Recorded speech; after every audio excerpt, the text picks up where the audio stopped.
pensar cómo lograr que esa pueblo de Cuba quiere gente en el país y a la gente le vaya bien. Que se crean entre los cubanos en el exterior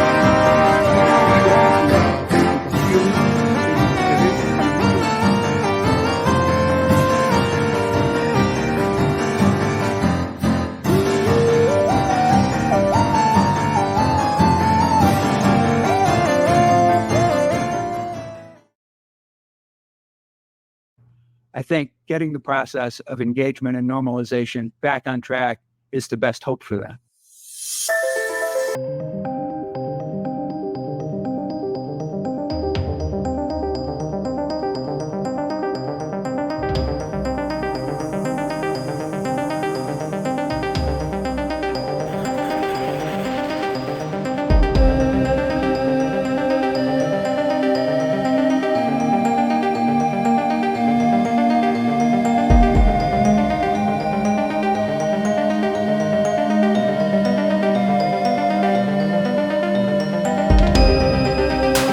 Cuba agreed to release 54 political prisoners.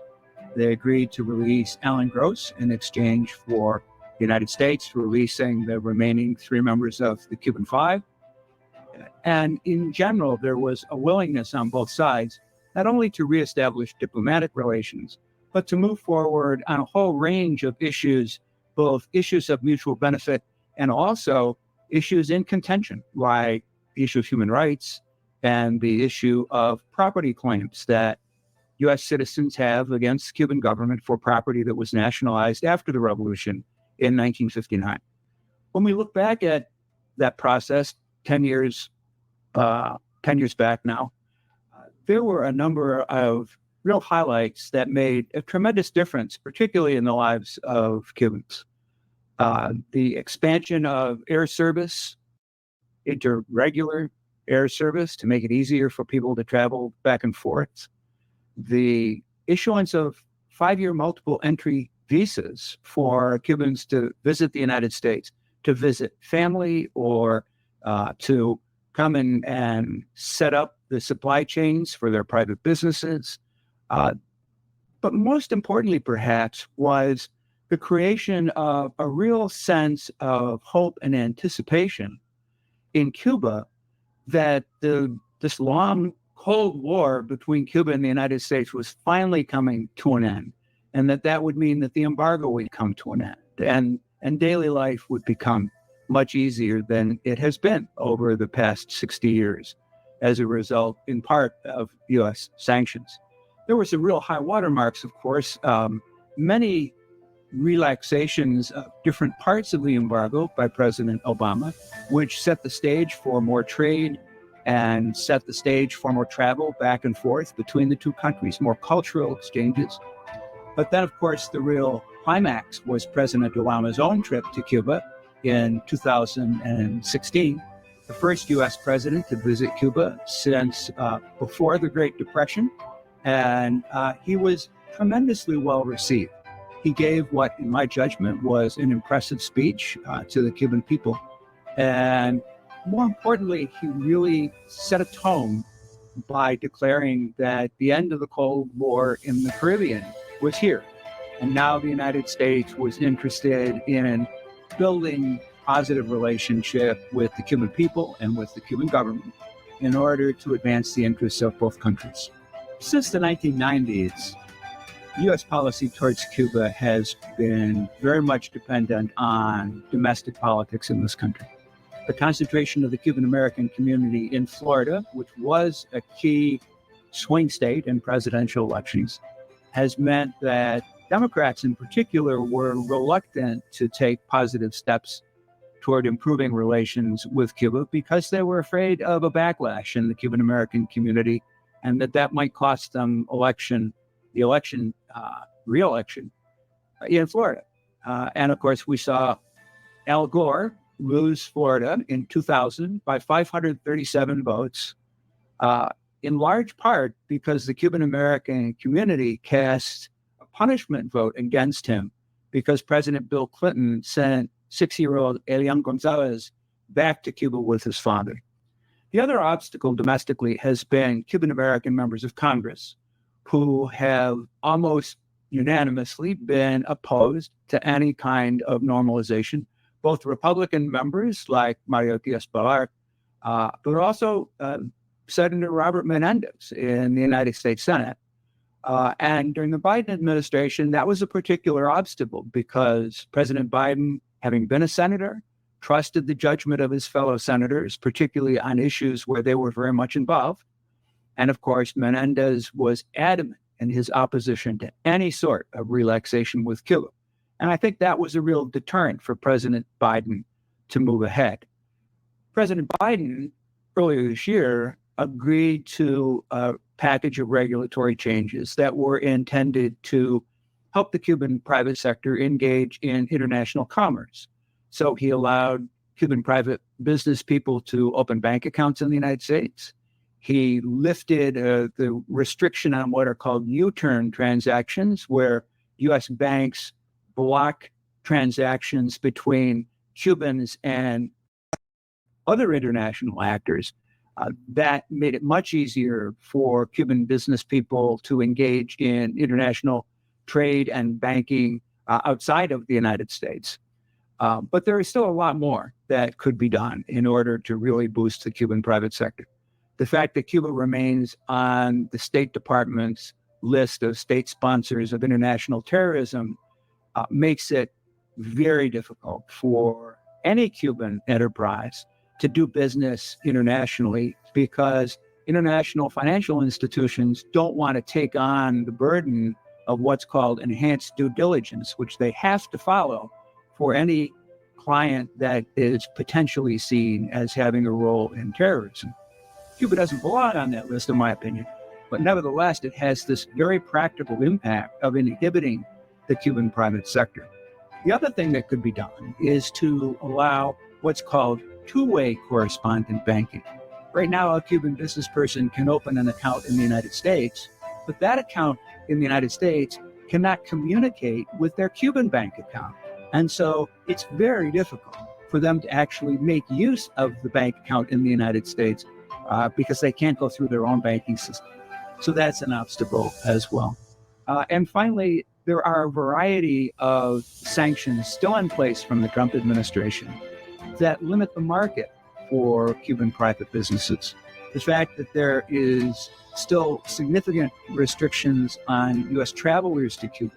Well, a large part of the Cuban private sector is engaged in hospitality. That is to say, they were providing services to U.S. visitors, whether private room rentals, private restaurants, private tour services, and so forth.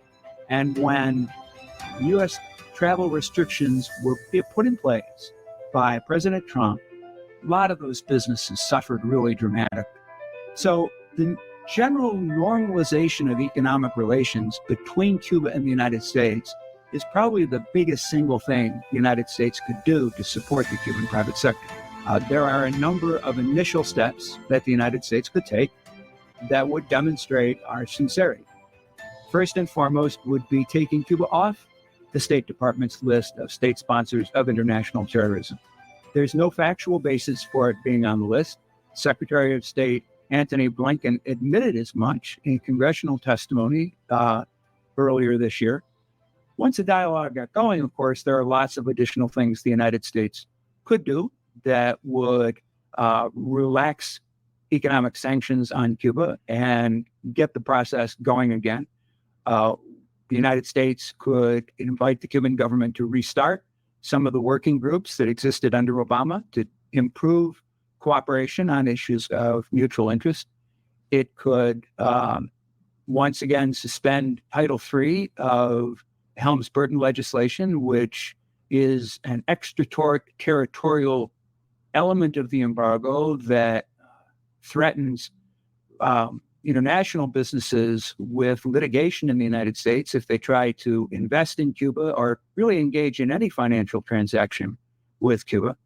Cuba could be more responsive to some of the concerns that the United States has. One of the obstacles to Biden moving forward on improving bilateral relations has been the demand that Cuba release at least some of those prisoners.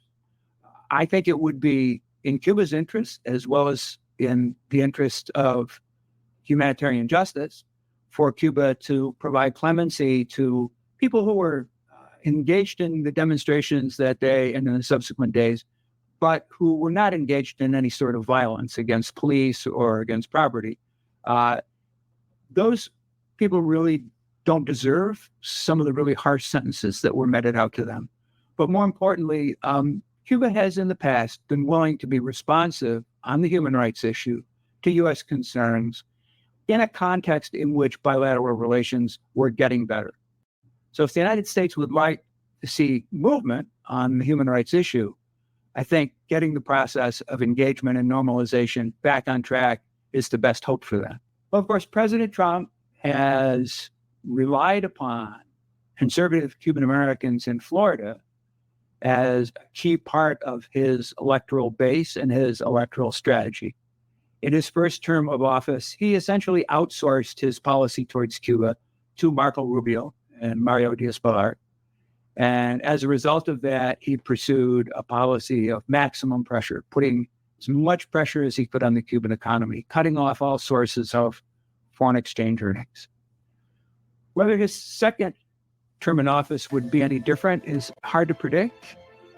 On the one hand, he doesn't have to stand for re-election, and as a result of that, he has less need for the support of Cuban Americans in Florida. And I imagine he's going to be focused more on other international issues, just as President Biden has been, whether it's Ukraine or the Middle East or tensions with China.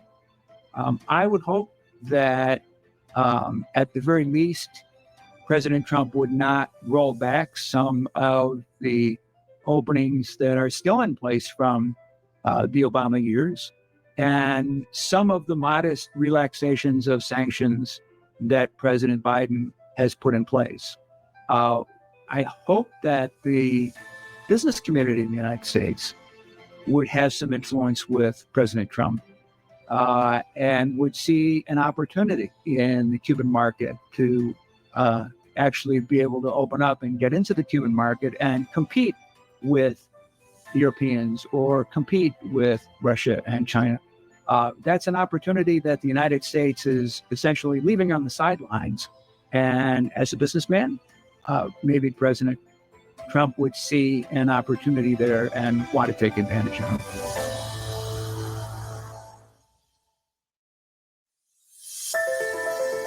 ¿Cuáles fueron las cosas que Cuba negoció? Aquí hay que tener en cuenta que ambos gobiernos tenían un problema muy importante que resolver antes de pasar a lo que pudiéramos decir el pollo, del arroz con pollo de la normalización, que era, por supuesto, las sanciones económicas, las relaciones diplomáticas, y era el problema de la liberación de los ciudadanos de sus países presos en el otro país. Aparecieron por televisión personajes importantes, historiadores, miembros del Comité Central, diputados diciendo que Obama había dicho que nos olvidáramos de la historia. Obama no dijo que nos olvidáramos de la historia.